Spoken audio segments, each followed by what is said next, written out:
Whew, that one feels a little bit better.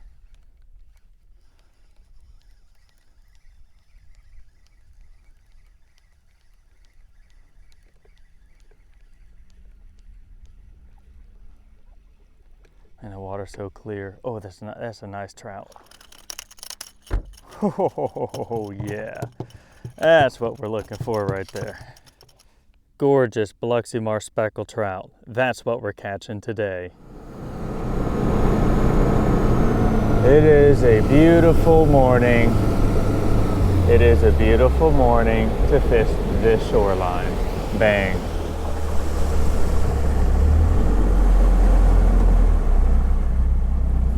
Now, let's, boys and girls, folks at home, my name is Devin Denman. I'm a lifelong inshore angler, former fishing guide, and today I teach people how to catch speckled trout or redfish right here on Louisiana's coast. So if that's something that interests you, you would like to see more of these fishing videos where I go abroad across Louisiana's coast, and by all means, please consider subscribing and ringing that bell for all notifications. And if you do enjoy this video, don't forget to give it a thumbs up.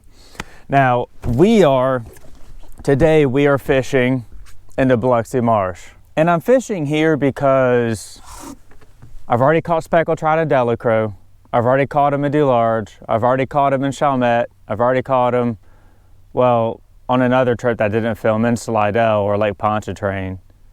And Venice, and just, I haven't seen any reports come out for here. Now, what's interesting about here is that this is like where I guided, and this is where I spent the majority of my time learning how to inshore fish. A lot of the patterns and techniques that I've learned here, I've applied elsewhere to great success. Now, what we're going to do is go over conditions, because there's some things I like, there's some things I don't like. First of all, the wind's not blowing at all, and I don't like that, because it would be nice to have something just kind of push this boat across this lagoon, this bay that I'm in. Now, what we do have is a strong, like 2-foot falling tide. It started falling around midnight, it'll be falling until lunchtime. So I can get out more towards the tidal highway. It's probably where I want to be. Maybe I don't want to be so close to the shoreline, and drift that and fish that. Let's see, let me pick up a popping cork. I'll get started with that, but I probably won't fish with that exclusively.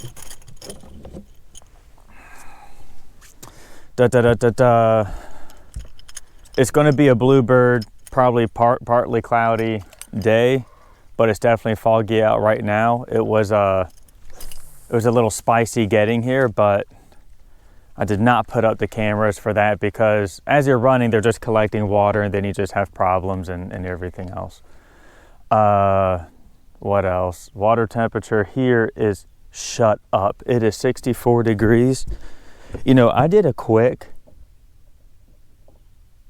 jeez, dude, what the hell's going on? Okay, it is December 30th. It's like 6:30 in the morning on December 30th. And the water temperature here is 64 degrees. That is a fall pattern with no white shrimp, because all the white shrimp are pretty much gone from the marsh. Not all of them, but the majority of them. I don't think you're going to go to Martello Castle and see like a bunch of white shrimp dumping out. I don't know. I think we're going to find out today.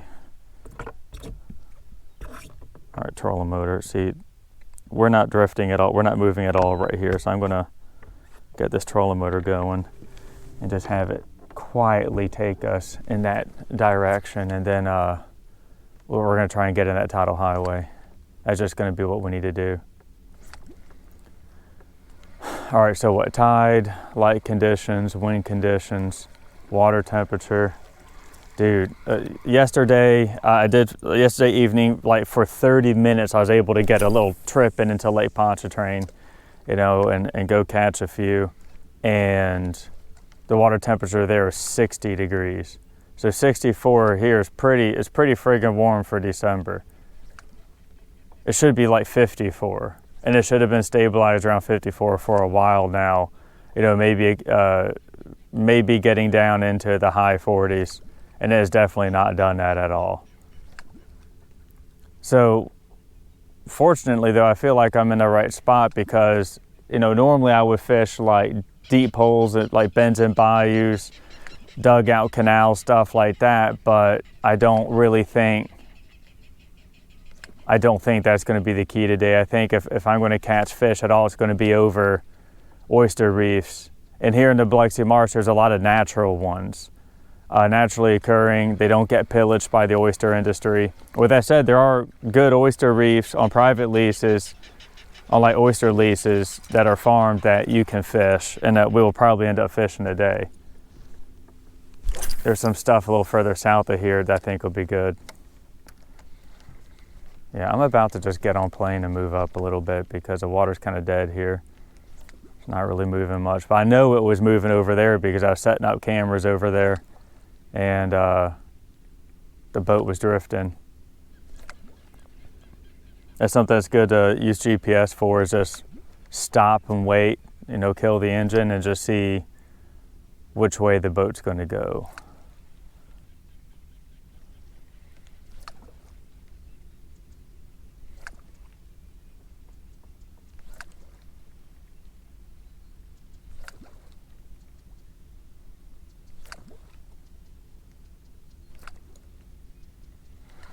Yeah, let's push up a little bit in this here foggy fog.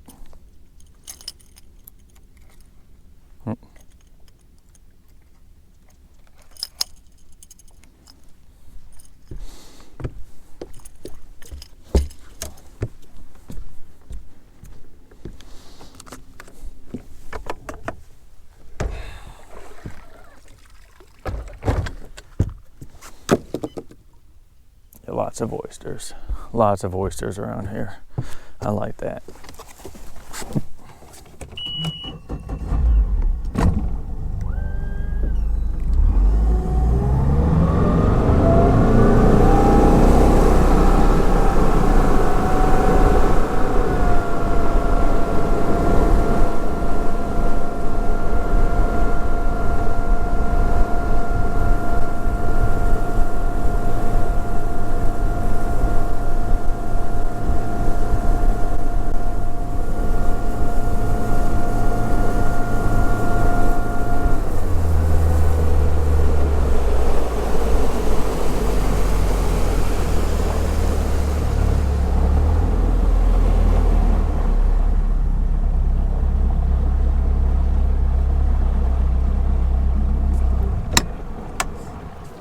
Something that I'm looking for when I'm running are lyrebirds.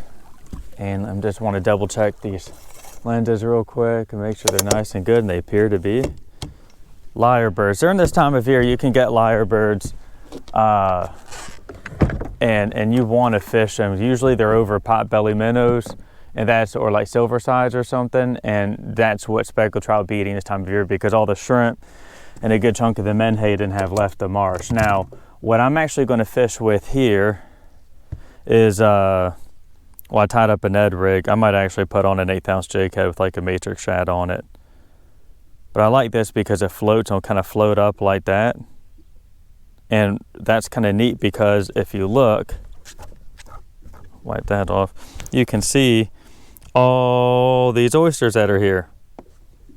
So having something that's going to kind of pick itself up off the bottom and stick out, I think is good. You want to throw something light. You know, you don't want to throw a friggin' 1/2 ounce jig head in here because it's only 3 foot deep. We'll call it 4 foot. But it's like 2 to 4 foot deep throughout this body of water.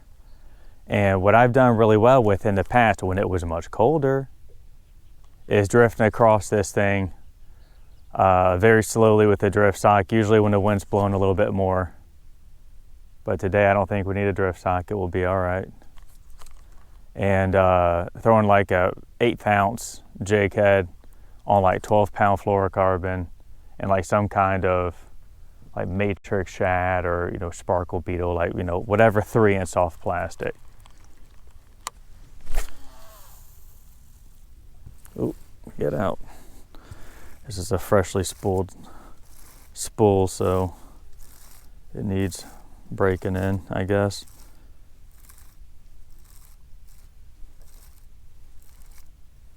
Man,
Man, I'm really starting to kick myself in the ass. I probably should have gone to Lake Pontchartrain to fish some stuff over there because it's slit calm like this, and that's a good day to fish a big open body of water like that. And then come out here tomorrow when the wind's going to be blowing 15, 20 mile per hour. And then it can power me across this thing without having to run a trolling motor.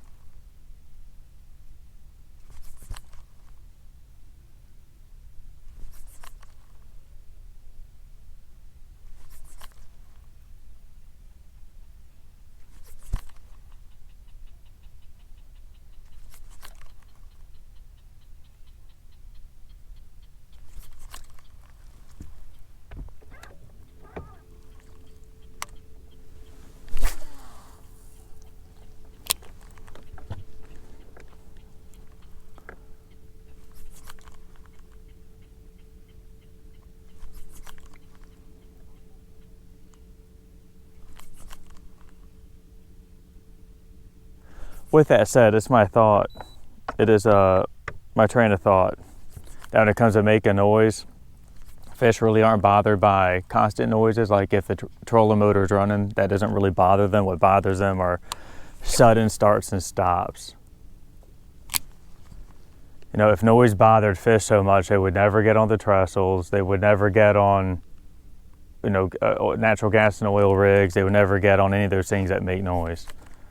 I think it's a constant starting and stopping and noises that bothers them, like slamming a lid, like a hatch lid shut.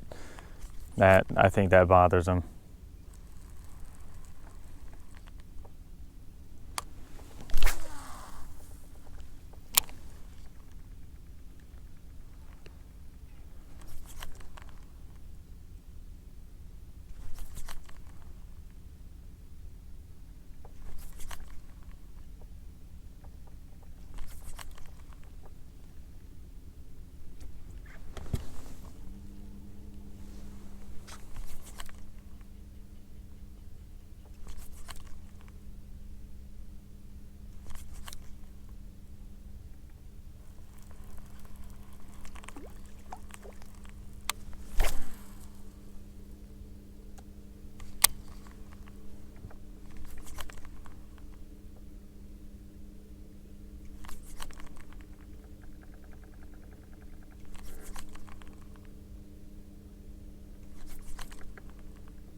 I just heard a loon, so there's a loon in here.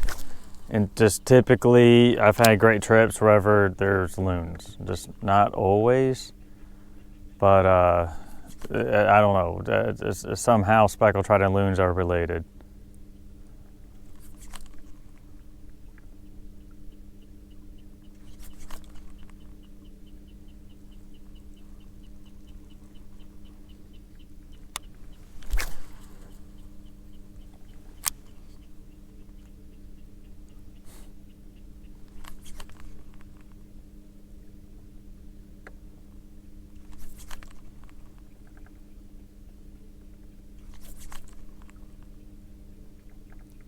Of course, there's bugs out.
Something I'd like to bring up is that this area, the Biloxi Marsh, has really not been productive. It is not. And by productive, I mean like you can come in here and, you know, catch 50 speckled trout by yourself. Not scratch out 6, right? Come in here and whack an old school double limit. Ever since the freshening happened, this place just kind of thinned out in terms of speckled trout, in terms of anything really. Like we used to catch channel mullet and Spanish mackerel, speckled trout and redfish, and then it kind of, all that kind of petered out. A lot of it was replaced by some bass, but it really wasn't. I don't think the bass fishing was that great during the freshening. I don't. And if you're not sure, go to the Tennessee River and go catch 3-pounders on frogs all day and you'll change your mind, all right? So this place really hasn't been that well. So that's another reason why I want to get up here and try this out, is to see if speckled trout have moved in here. I mean, we're seeing more trout everywhere else. So are they up here? So I'm kind of like answering that question today as well.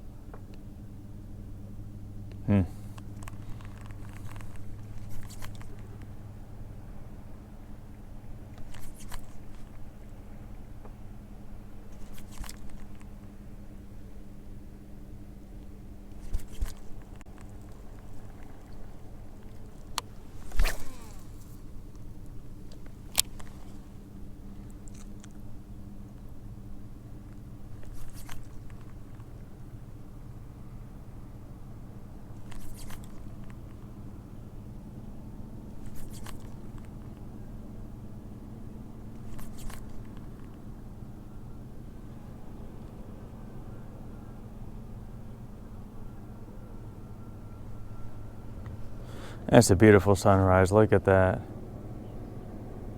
Wow.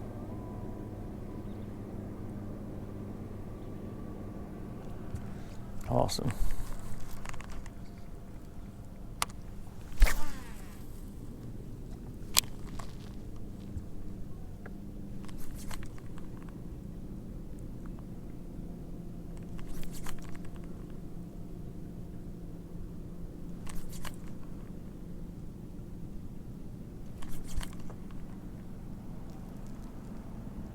Well, there go 3 boats. Well, man, one of the reasons I came out here on a Monday was to get away from all the crowds. All right. Be sharing the marsh with a bunch of people today. That's all right. There's plenty of marsh out here.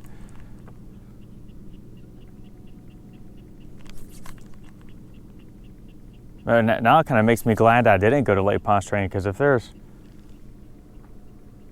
3 right there, then Lake Pontchartrain, God, it has to be a madhouse.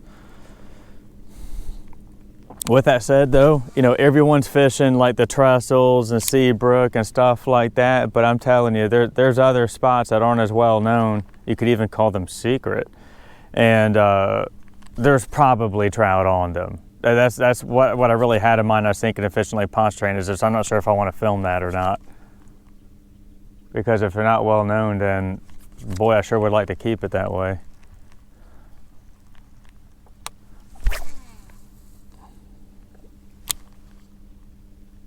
No offense, but I gotta leave something out there y'all can find on your own, right? You can come out here. If I could say, hey, you know, go to this spot on the Trestles, go to mile marker 174 on the Trestles and catch all the trout you want. And then you can go out there and catch a lot of speckled trout. Whoa. But you didn't learn anything. You didn't do it on your own. You just had someone else take you out, or someone else show you where to go. Or maybe even had someone else take you out there.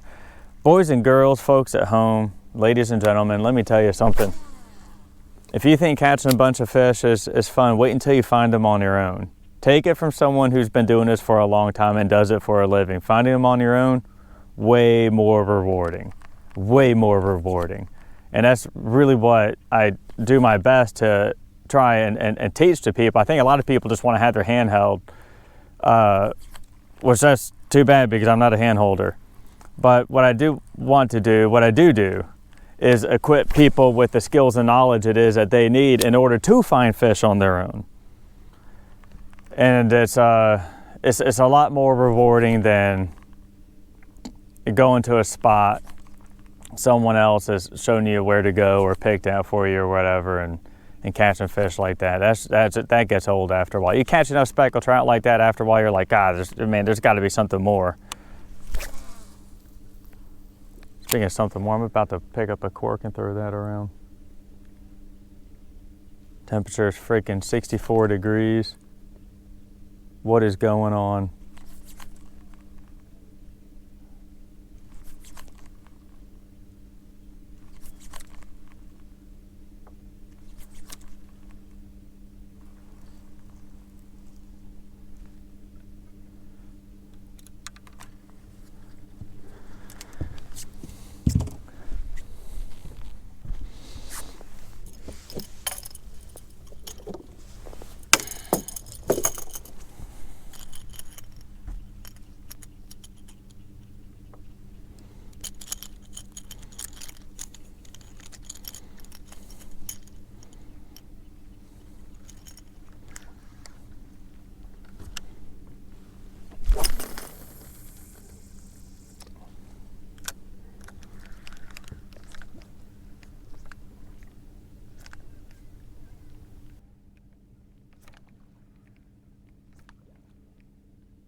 Water clarity here looks pretty dang good, pretty clean, but so far no takers, no fish.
I was just sleeping. I was sleeping.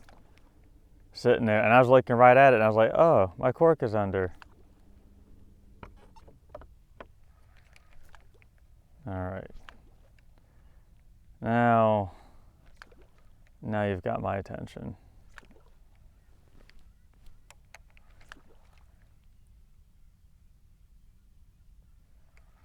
Interesting.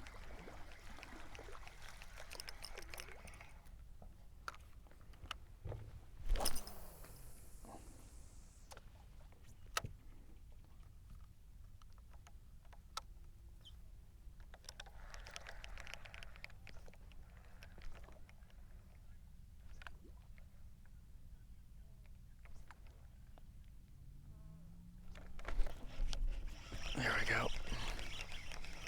Oh no. So another thing that is kind of sucked about the Biloxi Marsh is that it has been a throwback city.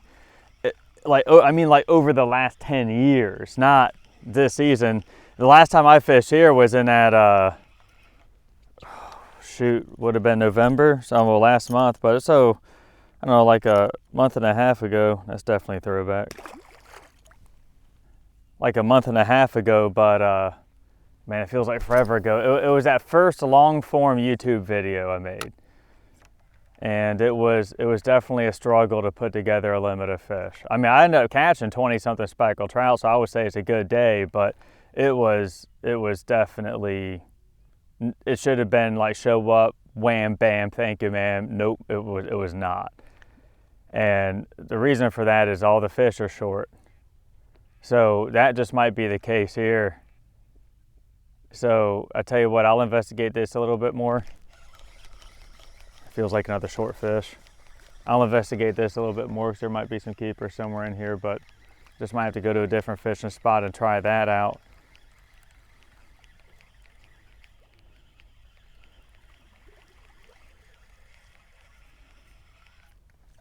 Yeah, another little guy. Come on, little guy. Man, what a little fish. Look, thank you for your time, but I'm putting you back. Where's that jig at? Or rather that Ned rig.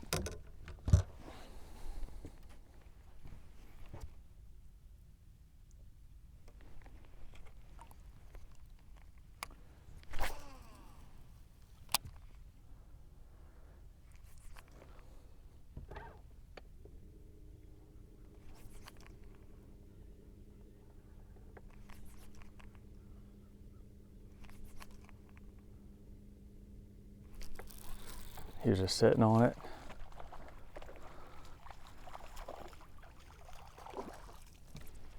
Throwback city. Man, oh man.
This water's clear. You can see that fish all the way down there. Come here, bud. Oh, wait, no, I didn't bring my jacket stick. I'm not sure this guy's 13 inches anyway. You know what? I have a little. God, I hate playing this game. I really hate. I wish the river would just go back. I wish the river never came up. I was not having to do this dumb game in the river. All right. How long are you? Not 13 inches. You're like 12 3/4.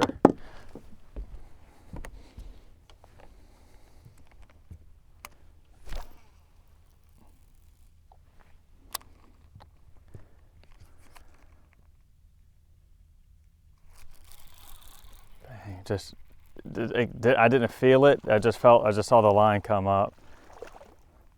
Well, I mean, at least I'm catching speckled trout, so there's that, but Goodness gracious, throwback city.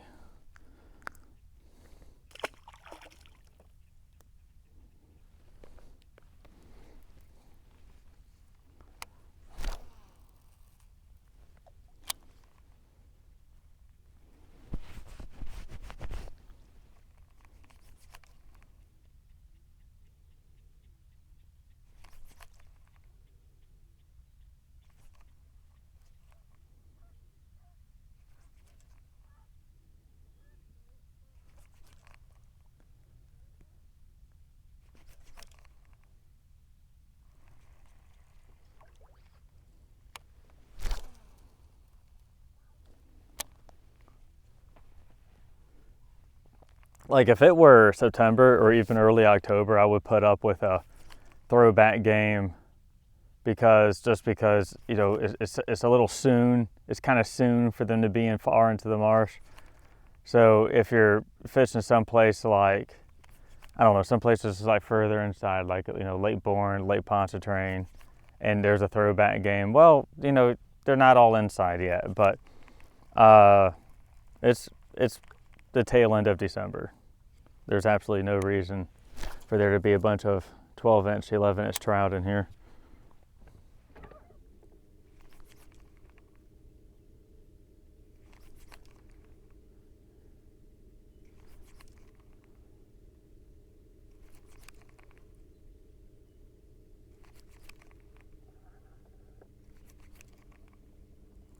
Yeah, so I'm gonna push forward a little bit. I'm gonna push forward a little bit and then I will cast around and we'll leave. We'll just go take a ride on this beautiful Biloxi Marsh morning.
All right, let's get out of here.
Sounds bright.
saw the V coming off. Like, look at this crab trap right here. Just see the V coming off of it. Nice. That means the water's dumping, just dumping out of the marsh. This time of year, I don't really think that having a falling tide is important. I just think water movement's important.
Also an oyster reef here.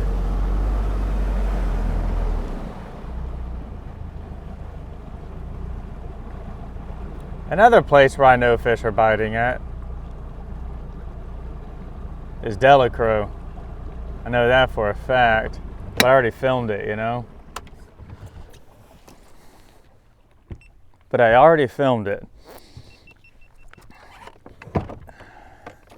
Definitely be easy just to go back to the same stuff and do that, but I want to. I'm kind of being hard-headed, and I know it too, but I'm paying for it right now.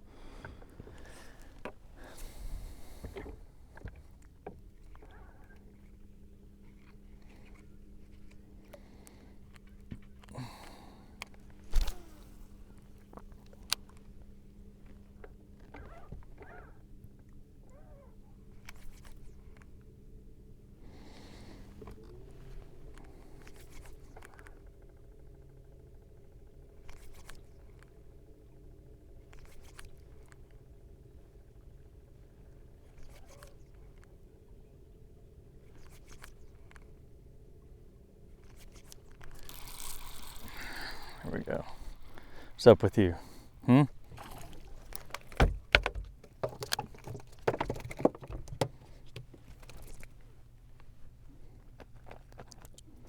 Throwback City, that's where we are. Should be the title of this YouTube video. Whatever it is, the title it is.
What's up, guys? That's a cool boat. It's got a stand on the back, the seat on it. That's pretty neat.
There he is. Oh, came off. Yeah, you hit it first and then you took off. You didn't commit to it, bud. I saw that.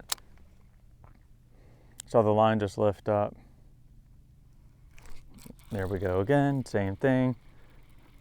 This one feels much better. Ooh. This water's pretty clear.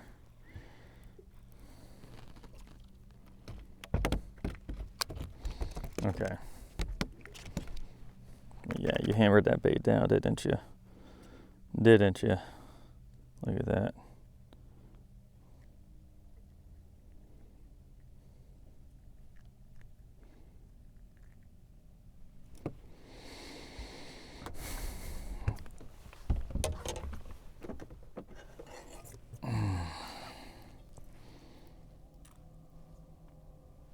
And there we go. Today's first keeper. Going back in the water. Thank you.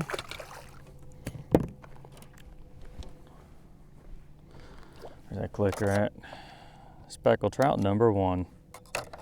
Okay, let's try that. See if we can't replicate that. Bang, right again, dude. All right. Need to make sure I don't run this spot over.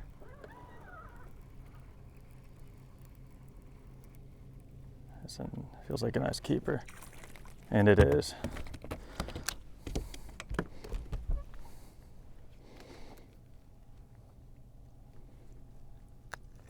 Speckled trout number 2. Patiently dissecting the marsh with a jig.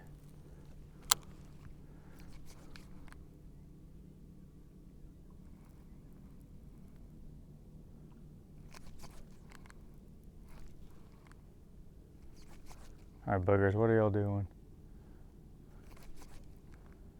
Are y'all piled up on that point? I just saw you take off with it.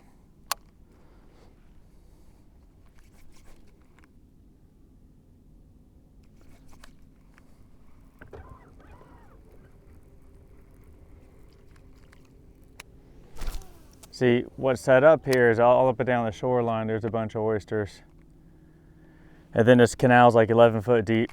Shoreline's like freaking, come on. Y'all, I keep seeing y'all hitting it. Y'all need some spray on it, don't you? You want some anise? I'll give it to you. Oh, there we go.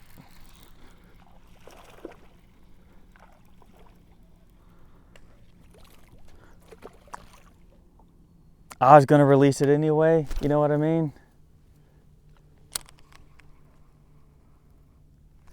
I see a little bit of bait popping on the shoreline, nice.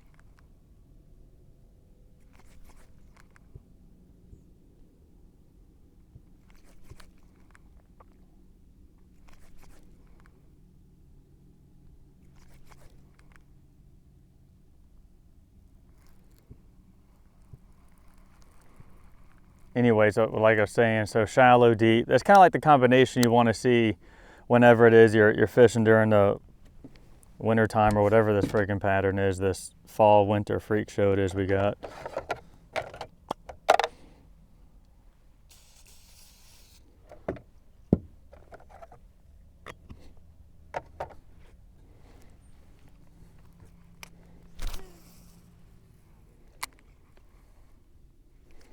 You want to see shallow water next to deep water.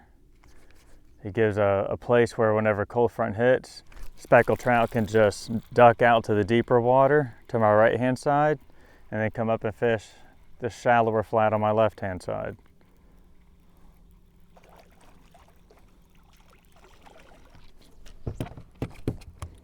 Boy, that was almost not in the boat. Come here. A13. You sure are. Thank you. So what? 2 and 3.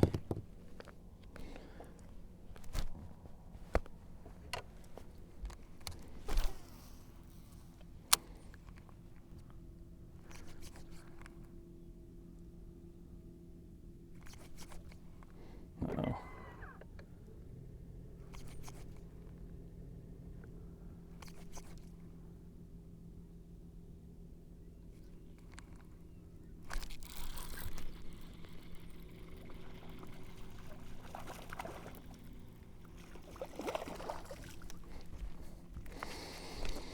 Man.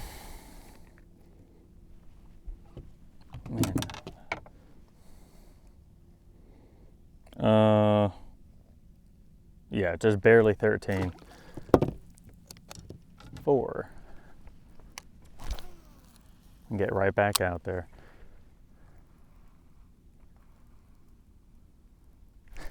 Ooh, do y'all just want a slow retrieve? I think you do. I don't think you want it bounced off the bottom.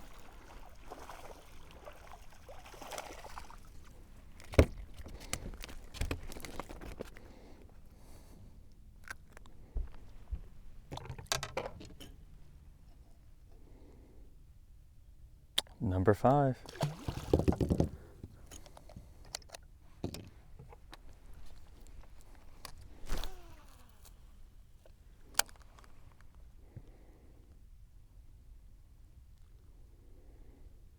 This is a spot where I was out fishing with a buddy of mine in, I don't know, 2009. And I was obviously not as knowledgeable about inshore fishing then as I am now. And we really just fished tide lines and stuff like that. And we just saw good moving water right here. We're like, hey, let's stop and fish that. Yeah, 12.5. And so we did, and we whacked him. I think I called this like the Ben and Devon spot, something like that.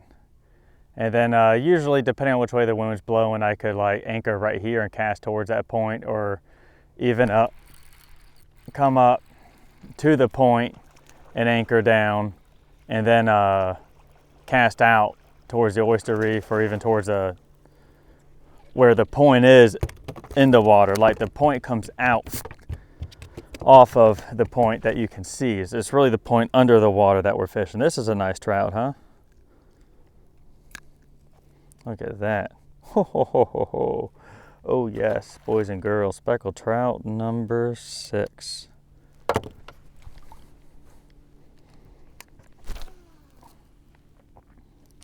Had a lot of good days here, and it looks like maybe it's back.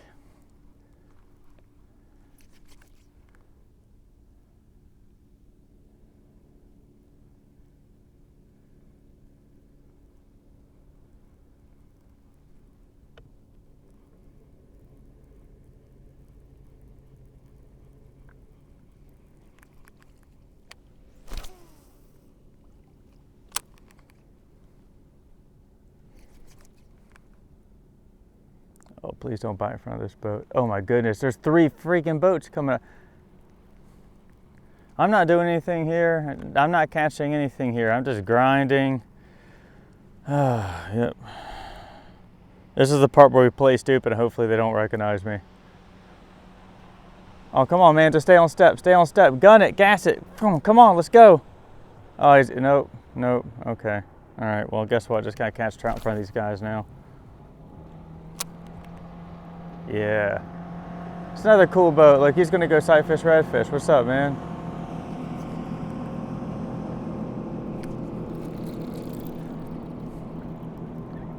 And this could be just the kiss of death for this spot, because if this guy just runs him over, then that's it. What's up, man? Just got a nice trout on. Nothing to see here. Oh, that's Rory Rorison. I don't care if he pulls up next to me.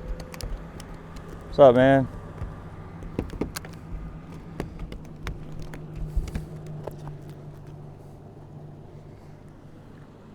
Speckled trout.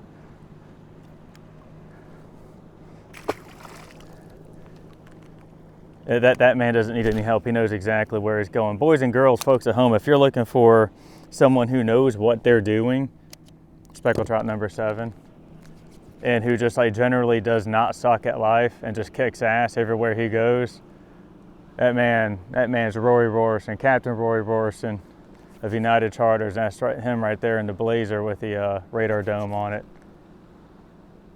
And there's no point in trying to hide any speckled trout from that man, because he just, what's up, dude? He already knows that they're here.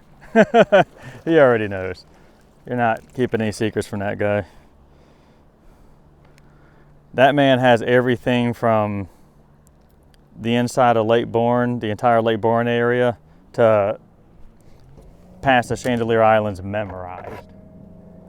He's legit. You got a lot of people who became charter captains in the last 10 years, but in reality, they're just phone call captains. They're just going off where their buddies are fishing. You know, they can play the intel game pretty well, but when it comes to just finding fish from scratch and just being awesome, that's the man right there. If I remember, I'll be sure to have his stuff linked up below. If you're looking to like book a trip with someone to like, it's because it is good to go fishing with a guide. If you're looking to book a trip with a guide, so you know what you're doing around here, that's the man. You know, and he doesn't pay me to say that. Look, anything that I have in this boat or I fish with or any of that, no one's paying me. I don't really like doing sponsored stuff just because it's such a pain in the butt, man. It really is. If anything that I use, it's because it's legitimately a good product or legitimately something I respect and enjoy.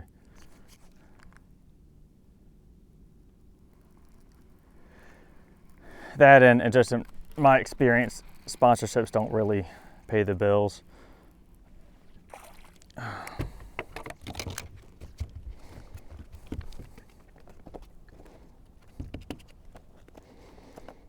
Are you 13 inches?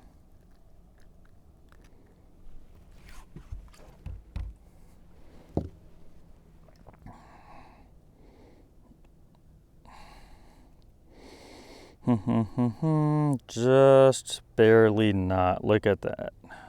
Look at that. Just barely not. Like 12.8.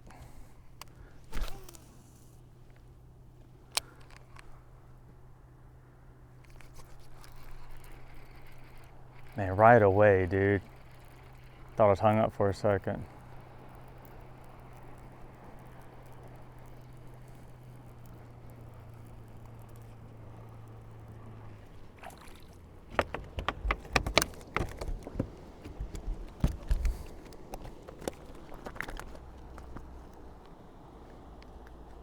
Nice trout. What's up, man?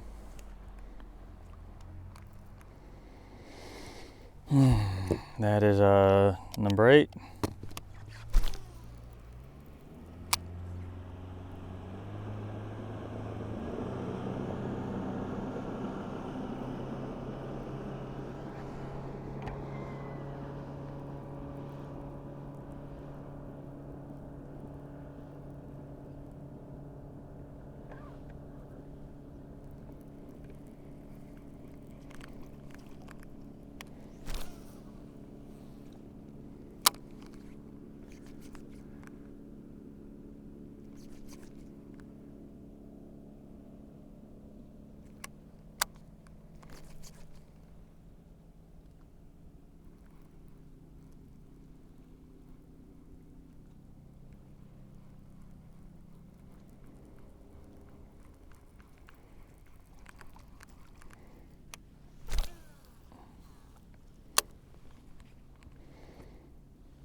Good night.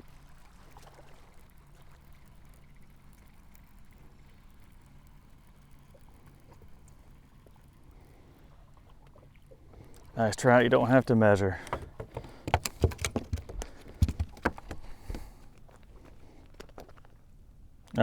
Well, I take that back. He shrank.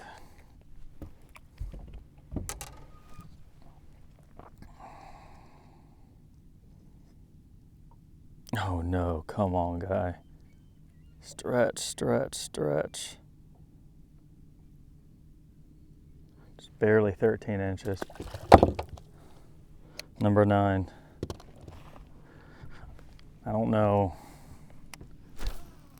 I just don't like keeping fish, and I'm not keeping fish today, but I don't like keeping fish that are just barely keepers, because then if you put them on ice, they tend to shrink a little bit. And boy, it sure would look bad, you know, if I went back to the dock and Mr. Green Jeans was there, and I had undersized fish.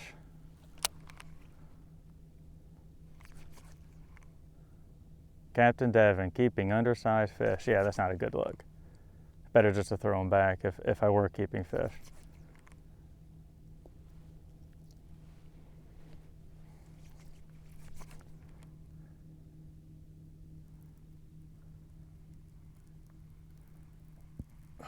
Come on now. I got balled up. There it came out.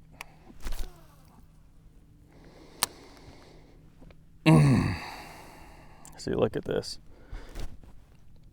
See fish swimming past? Look at that. Now, I don't think those are speckled trout. I think those are bigger fish. But it does show that there's signs of life down there. Aside from the signs of life I've been hooking in the face. Let's do a quick battery swap. Okay, quick audio sync on all the cameras. There's 2 more boats. It's a Monday, but it is like the holiday season, so I guess people are just out. People must be just out on their holiday time enjoying themselves. I'm going to back off this point some. While I do, I'll cast out here towards the oyster reef.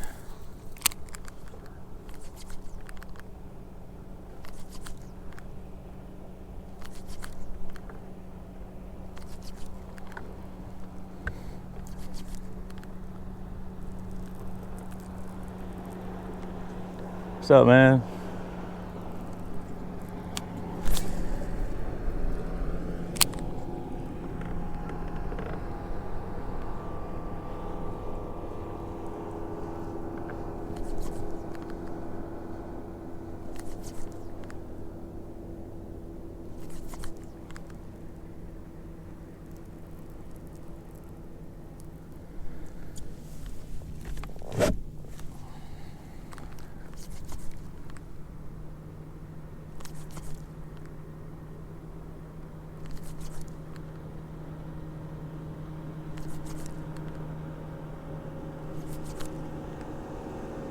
How you doing?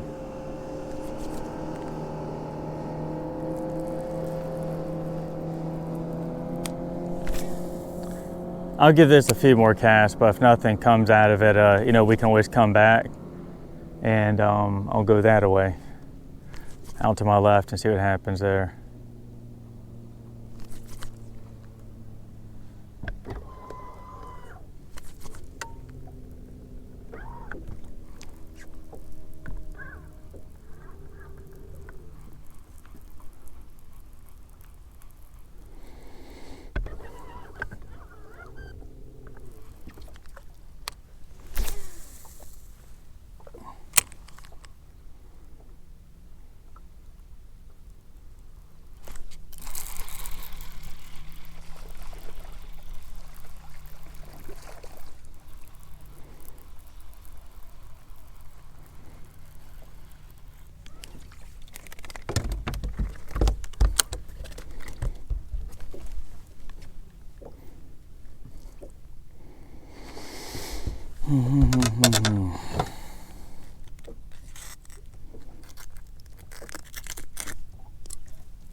Yeah, 13.5-inch fish.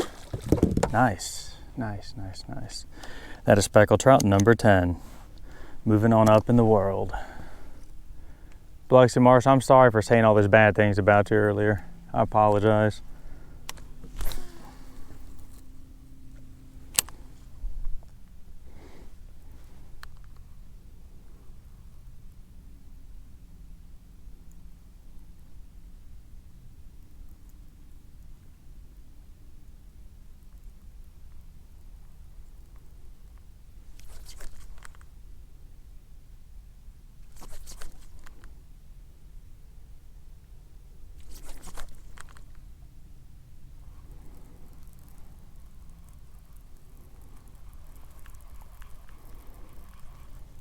I watched that fish come up and hit it. That was pretty cool.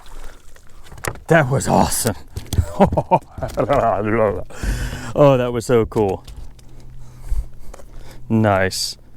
I watched you come up and hit it. That was cool, man.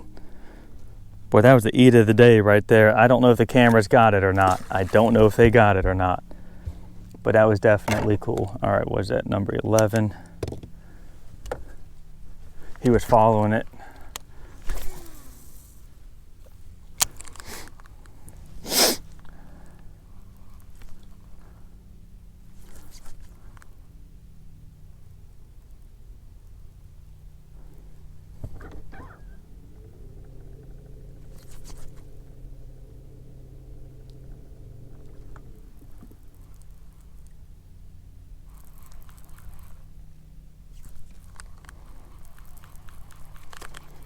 Let's give this another spray of that good stuff.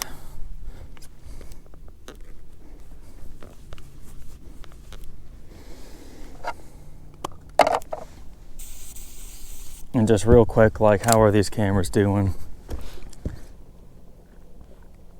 They're doing good. All right.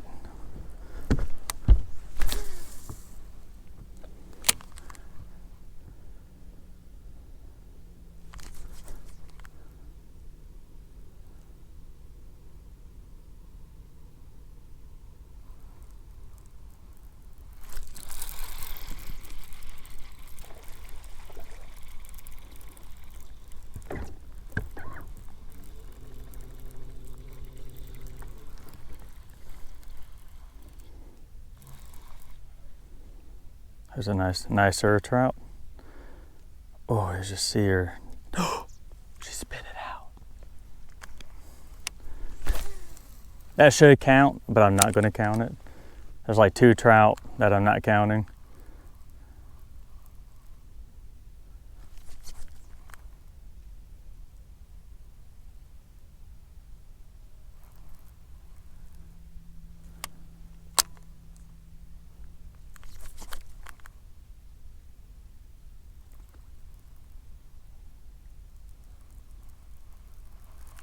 You know, some kind of thing that's happening behind the scenes right now is like, it would probably be better to spot lock like over there and cast upstream and let the bait kind of naturally flow, because you can see how the boat keeps kind of wanting to go down the canal right here.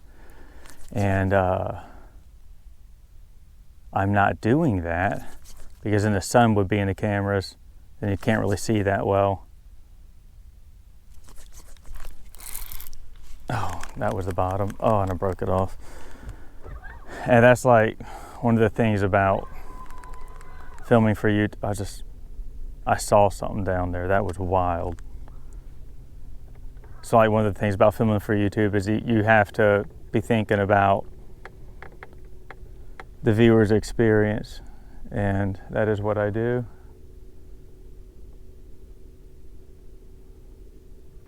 It definitely makes fishing more tough than what it normally otherwise would be. All right.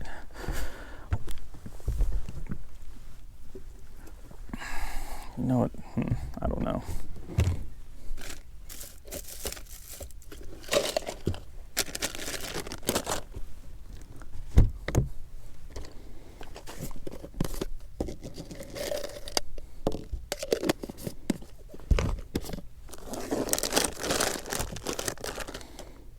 Ultraviolet.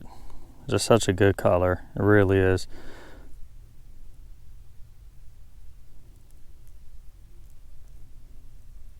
Oh, come on, bug.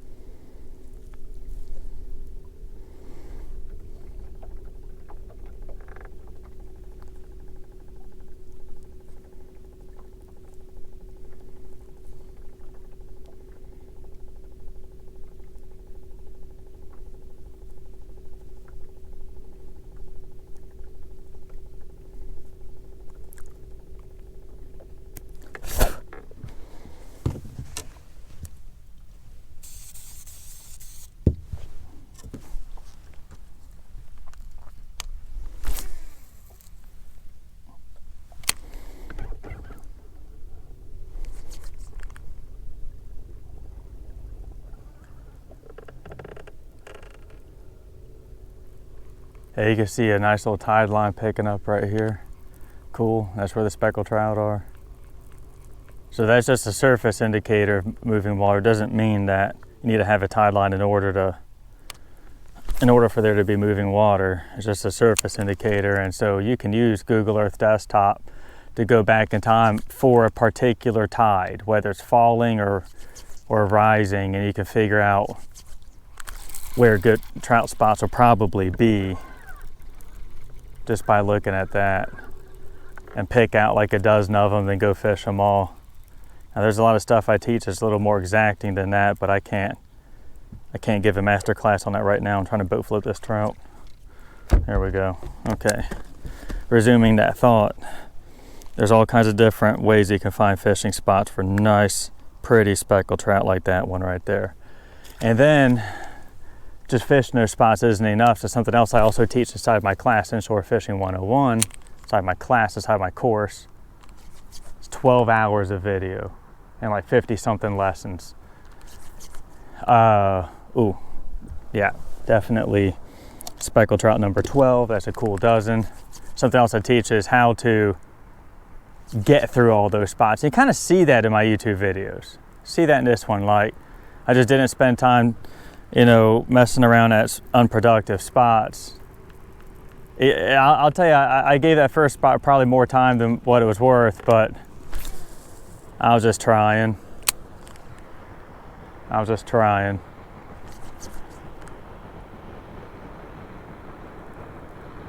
But there's an entire section inside Inshore Fishing 101 called Executing Your Fishing Trip.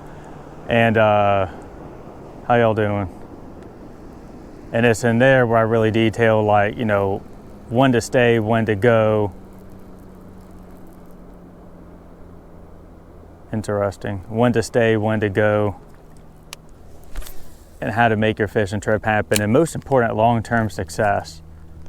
How do you keep catching fish over the long term? There's one member inside LAFB Elite down there in Lafitte. His name's Josh, and he's been capitalizing on long-term success. Like, he's pretty much just been catching fish in Lafitte. Like, when I say catching fish, I'm talking about catching limits of speckled trout year-round in Lafitte. He's been punching out further south towards Grand Isle, and as he establishes a summer pattern, and then as they come in, he's done a fantastic job staying on top of them. I cannot give that man enough props.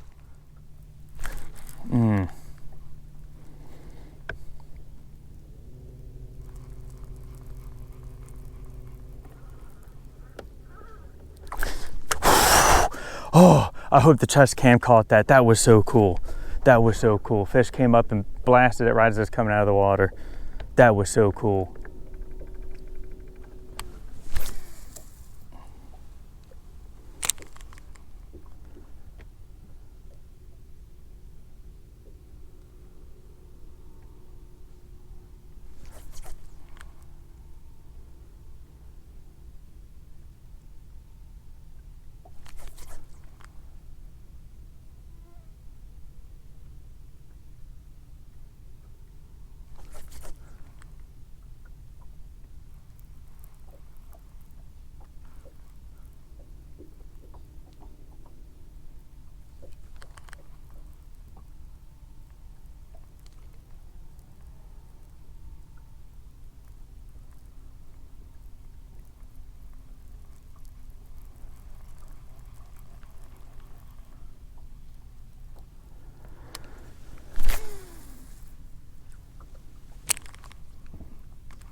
That's a nice one.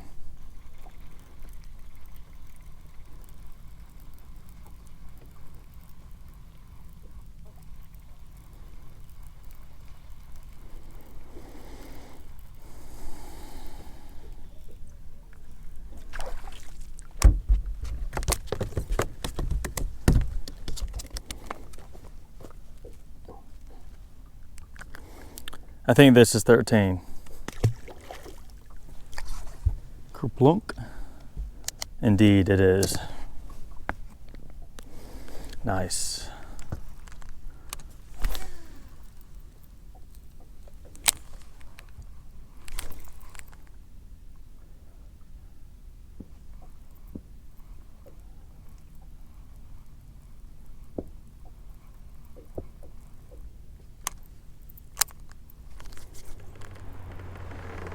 What's up, man?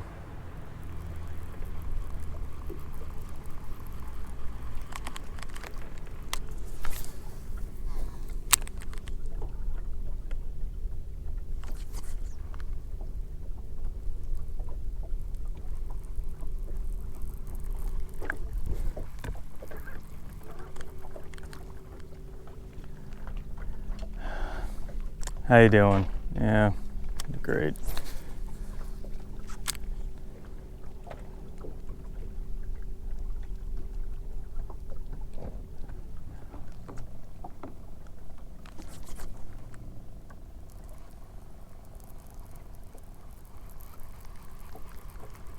Yep.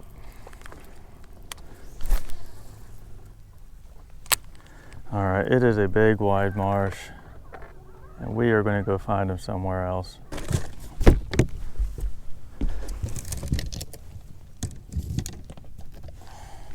I mean, so we're sitting at 13 trout. Oh, I didn't think there's going to be a whole lot of people out here today. I thought wrong. Okay. Oh, got to pull the trolling motor up, Devin. The boat tends to plane off a whole lot better when that thing's not in the water. There we go.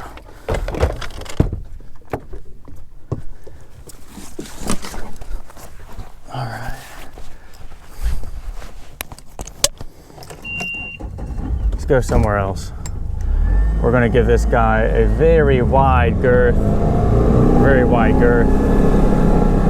a very wide swath, so that way we do not ruin his speckled trout fishing.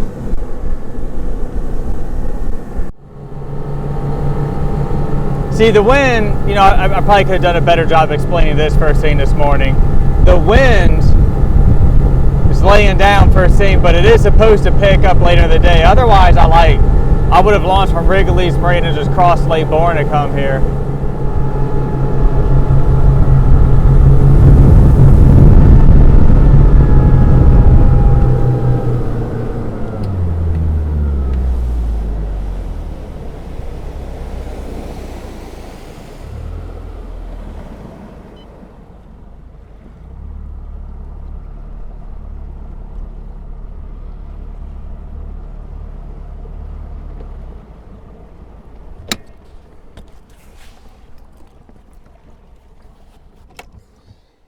All right.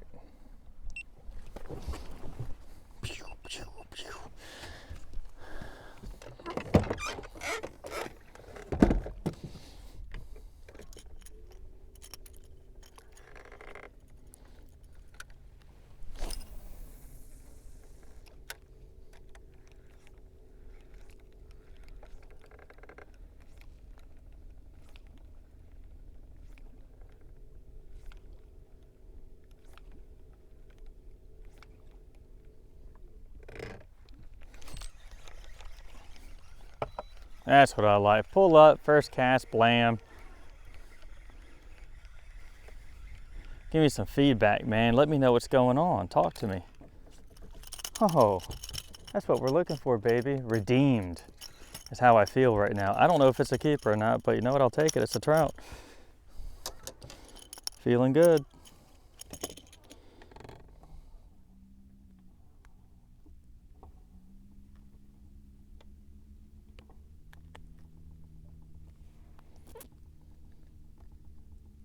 Ah, he just bit me. Trying to get this hook out of your mouth, buddy. And it's a lot easier to do if you don't move. Don't move.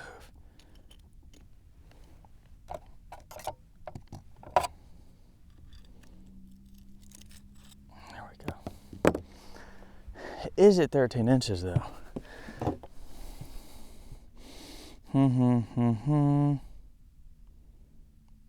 Just barely 13 inches. All right. That's speckled trout number 14. Let's catch some more.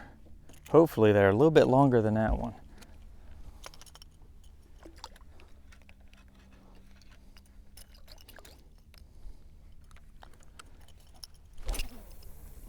Right back to where that cork went down. Repeat.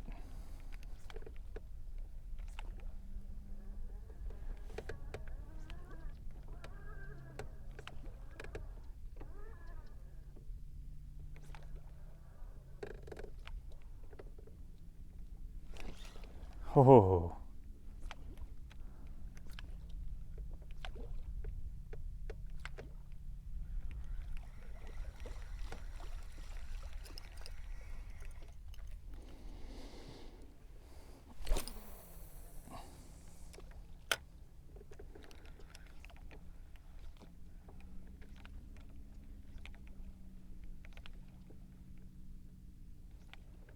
That is such a good sounding cork, it really is.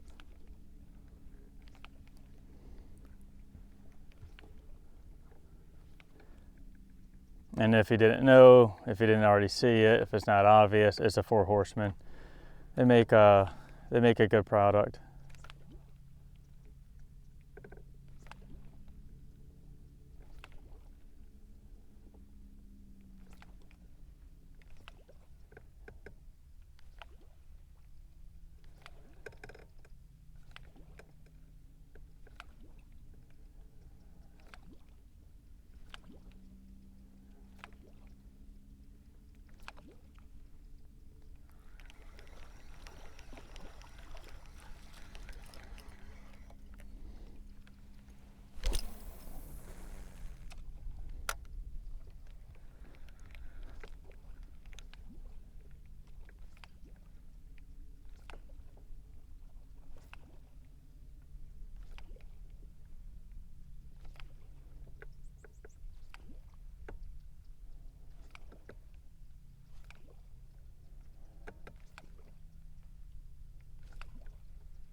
Oh, come on, fish, don't do that to me.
Okay, what the heck?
Come on now.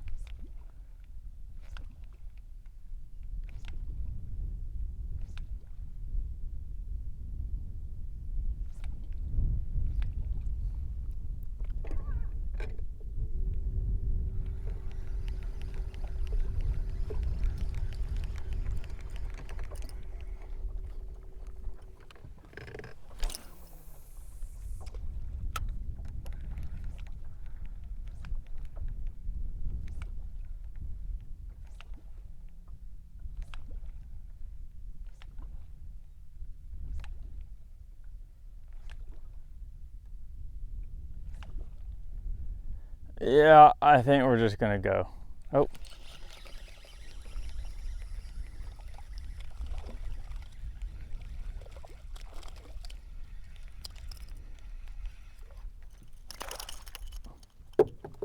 Auto release into the boat. But bud, are you 13 inches long?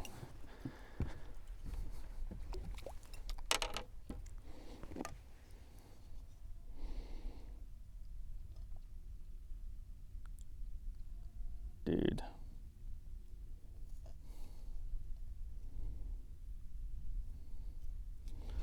Just gotta pinch the tail. Just barely not, like 12.9 inches. Okay, I'll give it another cast.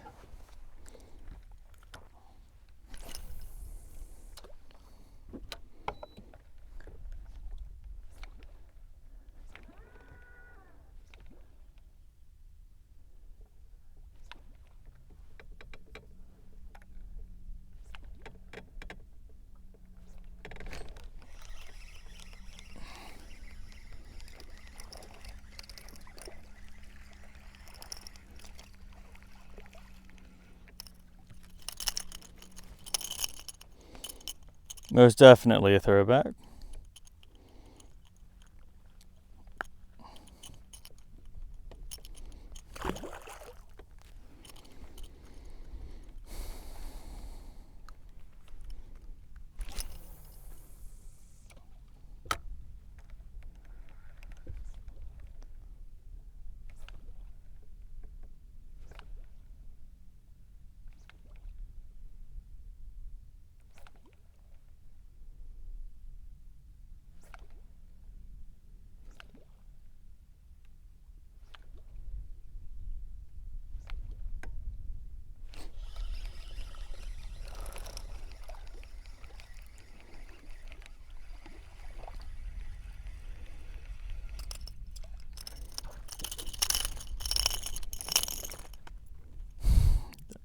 Oh, this guy's gonna be close. All right, so it seems like first we went to Throwback City, then we went to Keeperville, then we went to, now we're here at Closeville, Close Town, Closeburg. That's where we are. I'll take it though. Sometimes you just gotta take what the marsh gives you, you know?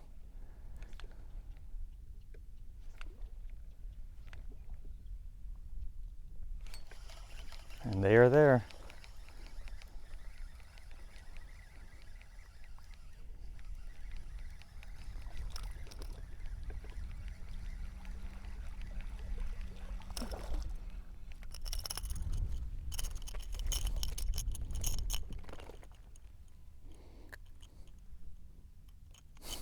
I'm gonna measure them, but I think we both know.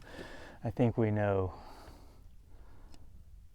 Yeah, 12 3/4. It's all right.